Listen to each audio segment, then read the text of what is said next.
Hey everyone, how's it going today? Welcome to another episode of LTTK. Let's toast to knowledge. I am Ololade, your host. Now, to start off today's podcast, I have a question. Of course, you can't answer me physically, but you already would think about it. What does friendship mean to you, and how do you evaluate your friendships? While you're thinking about that, today's episode will be focusing on love languages and sustainable friendships. And here's a little context for you. So I stumbled on a tweet by Karen Civil some days ago, and it was one that caught my attention because it generated some interesting reactions. Now I'll read the tweet to you. The tweet says, "Watch out for the friends that hold their applause for your wins but give standing ovations to strangers in the same field as you." In my understanding of the tweet, I think what Karen was trying to say was to stay away from friends who would not support their friends, but support other strangers. Now that's very painful if you think about it. Anywho, Arisa Ugu, the smart money woman, then took it further on Instagram. And so she was asking a follow-up question to that tweet. Do our friends owe us claps? Now I'm asking you that question. Do you think your friends owe you claps? Must your friends support you? Must your friends give you standing ovation, supporting your craft in any and everything that you do? The thing is, some people believe that true friends should support each other, and there are others who think that it's a feeling of entitlement to believe that your friends owe you anything. These people think that nobody owes you anything in this life. Personally, I think that I have a responsibility to support my friends. And let's even say, for instance, my friends are probably doing a not so great work that is worthy of clap.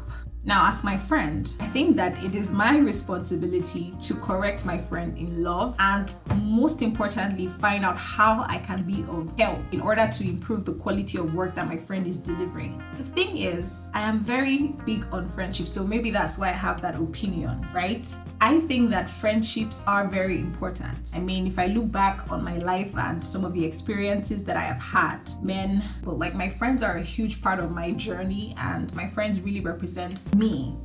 I have seen how my quality of life has improved because of my friendships, and I'm just going to put it out there that we need friends to survive, in my opinion. Okay, we are not built in isolation. We're not built to just be in one corner being alone. We need friends, we need family, we need friends to survive. And if you're a huge fan of friendships like I am, there's this book called 5 Love Languages written by Gary Chapman. I really enjoyed the book. I read it years ago actually, and I still remember what I learned. Now the book just outlines 5 major ways to express and experience love, although it kind of focuses on the relationship between romantic partners, but I think that it can be applied to friendships as well. So in summary, I will talk about the 5 love languages. The first is words of affirmation. These people thrive on the words that you speak. Life and death lies in the power of the tongue anyway. But these people, your words can break them, and it can also build them. They love hearing true words of encouragement, unsolicited compliments. When you say you are beautiful, when you say I love you, when you say you can do this, you are very strong, you're powerful, you're talented. This one has gotten them. You got them. So those are the people who thrive on the words of affirmation. There's also the quality time people. Those ones like when you give them undivided attention. And being there for these kinds of people is very critical. You have to be physically present. Like, it may not have to even do with a major activity like maybe going out to the movies or something. Like, you can just even be in their space, right? Not doing anything, the TV is off. You're just having a conversation with them and really listening to what it is that they want to talk about. Those are the things that quality time people appreciate. Then there is receiving gifts. These people are not necessarily materialistic. They really appreciate the thought that goes into the gift you've prepared. It doesn't even have to be a very expensive gift. The fact that you even thought about them and got them that thing means even more to them than the actual gift itself. And there's the acts of service people. That's the 4th love language, mind you. Now for these ones, actions do speak louder than words. For these people, you have to help them in some form of way to achieve their goals. For example, if it's in the house, maybe you want to help them out with tasks in the house. If it's that they want to go somewhere and they need your help, for example, to drop them off at the airport, maybe they're traveling, that's an act of service to them, and that means the entire world to those kinds of people. Then lastly, the fifth love language is the physical touch.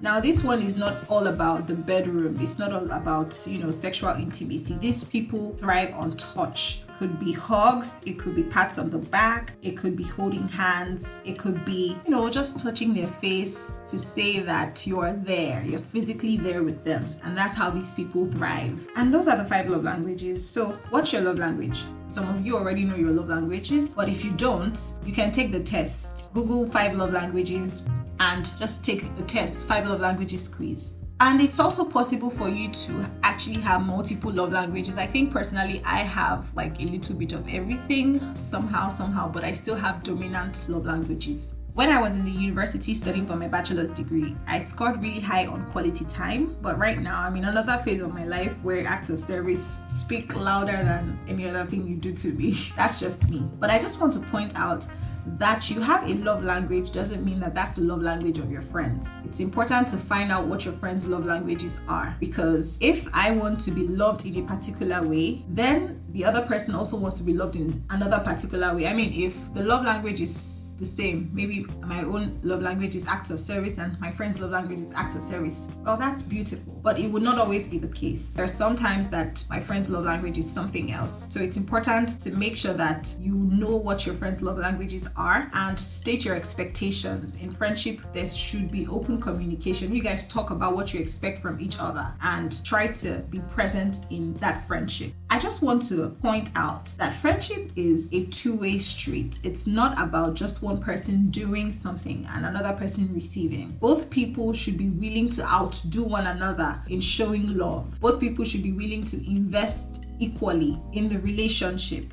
Now, authentic friendships, in my opinion, is high maintenance. It's not easy to maintain a friendship. It's not, to be honest. It's going to cost you time. It's going to cost you resources, energy as well. And so if you are interested in sustaining your friendships, then you need to be willing to put in more time into your friends. Thankfully, friendship in the 21st century is now powered by technology. And so it's now easier for people to stay in touch. So for example, I can make calls and all and just try to be present for my friends and see how I can be of help to them. My final point for you today is to think about the kind of friend that you are. Yes, you like when people do stuff for you. Yes, you like receiving gifts. Yes, you like physical touch. But what kind of a friend are you to your friends? What would your friends say about you when they think about how you have changed their lives in some form of way? What kind of friend are you? If anything, I want you to think about this and be the kind of friend you want to attract. If you want friends that would be very kind to you, be kind. Kill your friends with kindness. I don't mean that literally, but figuratively. To end this podcast again, be the kind of friend you want to attract. And that's it for today's episode. Thanks for sticking with me until now. I hope you enjoyed this. And if you did, don't forget to subscribe, to leave a review, and of course, share with your community of friends as well. You can find me on social media. Yay! We have a YouTube channel now. So it's Let's Toast to Knowledge on YouTube. Please don't forget to subscribe and share, of course. And you can also find me on the other platforms, Instagram, Facebook, Twitter at Ololade Ugeye. And then if you would like to have detailed conversations with me, then you can find me by emailing me at letstoastknowledge@gmail.com. And I hope to speak to you soon. Until next time, LTTK, let's toast to knowledge. Bye.